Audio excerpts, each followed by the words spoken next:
semuanya, kali ini kita akan belajar bersama tentang gugus fungsi senyawa karbon.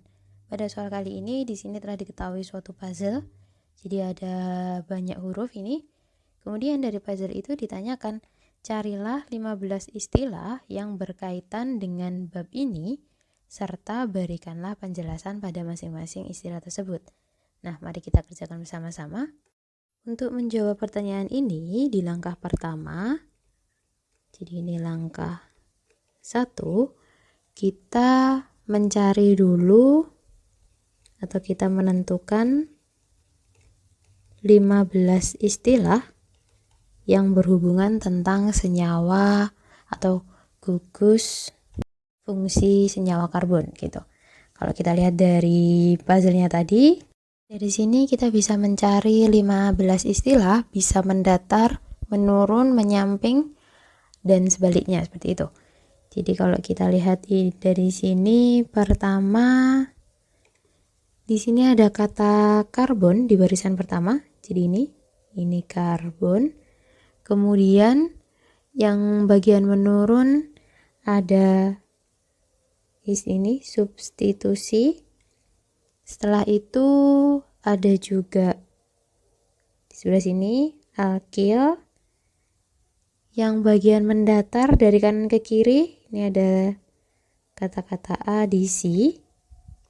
Setelah itu ini bagian miring, ada kata-kata gugus.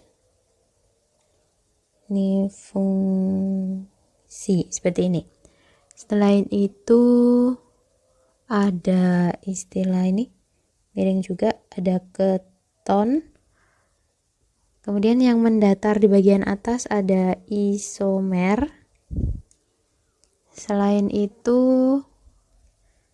ini yang bagian miring juga ternyata ada kata-kata etana. Kemudian ada alkohol di sebelah sini. Ini alkohol, dia juga miring. Terus ada halo alkana di sini. Jadi dia menghubungkan dua ini, halo alkana. Kemudian ini yang miring dari bawah ke atas ada kata-kata ester. Ini sudah 11 kata. Kemudian ada di sini freon. Ini miring, ada freon. Terus ada kemudian ini ada kata-kata halotana di mendatarnya. Dari bawah ke atas ada ini esterifikasi dan ada kata-kata ether. Oke. Ini sudah 15 kata. Nah, setelah kita mengetahui 15 atau setelah kita menemukan 15 istilahnya, selanjutnya di langkah kedua, jadi di sini langkah kedua,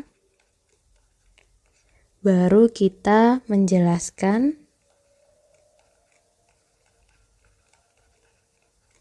tiap istilah yang sudah kita temukan tadi. Jadi dari yang pertama, dari sebelah kiri dulu, yaitu dari sini, ini ada substitusi. Substitusi itu sendiri merupakan penggantian atom atau gugus dari gugus yang satu dengan gugus yang lainnya. Setelah itu untuk yang kedua adalah alkil, di mana alkil itu merupakan rantai radikal univalen yang terdiri dari atom C dan H, seperti itu. Selanjutnya yang ketiga ada gugus fungsi, di mana gugus fungsi itu adalah gugus atom yang memiliki sifat khas pada suatu senyawa. Setelah itu yang keempat ada haloalkana, di mana haloalkana itu adalah senyawa turunan alkana yang mengikat satu atau lebih atom halogen. Jadi ini satu atau lebih atom halogen. Selanjutnya yang kelima ada ester, di mana ester itu merupakan golongan senyawa organik yang mengandung gugus fungsinya adalah COO. Setelah itu nomor 6 ada isomer. Isomer merupakan molekul dengan rumus molekul yang sama, tetapi struktur molekulnya dia berbeda. Seperti itu. Selanjutnya yang nomor 7 ada karbonil, di mana karbonil itu merupakan gugus yang terbentuk dari atom C dan O dengan ikatan rangkap 2. ada ether yang ke-8, yaitu merupakan golongan senyawa organik yang mengandung gugus O. Yang ke-9 ada etana, di mana etana itu merupakan senyawa jenis alkana dengan totalnya 2 atom C.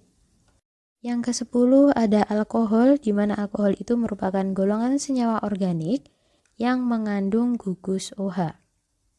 Yang ke-11 ada adisi, di mana adisi itu merupakan pemutusan senyawa rangkap 2 menjadi senyawa tunggal atau rangkap 3 menjadi tunggal. Selanjutnya yang ke-12 ada esterifikasi namanya, di mana esterifikasi itu merupakan proses pembuatan ester dari asam karboksilat yang ditambah dengan alkohol. Yang ke-13 ada keton. Keton itu merupakan senyawa organik dengan gugus fungsinya CO, di mana CO-nya ini dia berikatan rangkap 2.